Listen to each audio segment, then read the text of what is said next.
क्या कभी आपने सोचा है इन बड़े बड़े टावर्स पे लटकी हाई वोल्टेज ट्रांसमिशन लाइन से ये वियर्ड बजिंग साउंड क्यों आती है?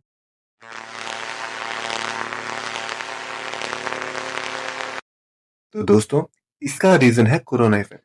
और हाँ, ये वो कोरोना तो बिल्कुल नहीं है जो आप लोग सोच रहे हो।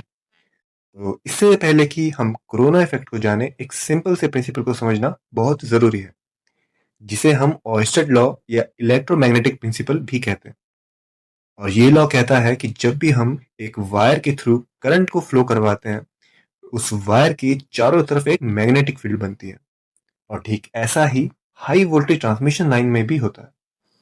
यहाँ भी वायर के अराउंड मैग्नेटिक फील्ड पैदा होती है, जिसकी वजह से वायर के आसपास के एयर में प्रेजेंट एटम्स आयोनाइज हो जाते हैं और स्ट्रॉन्ग मैग्नेटिक फील्ड की चपेट में आकर ये आयोनाइज्ड एटम एक्सेलरेट हो जाते हैं। ड्यूरिंग एक्सेलरेशन एटम्स आपस में टकराते हैं और इसी एटम के टकराने के कारण कुछ इस तरह की साउंड प्रोड्यूस होती है। और इसी को कहते हैं कोरोना इफेक्ट। इसी तरह के साइंस और इंजीनियरिंग रिलेटेड टॉपिक्स को जानने के लिए हमारे साथ जुड़े रहिएगा और चैनल को सब्सक्राइब करना बिल्कुल मत भूलना।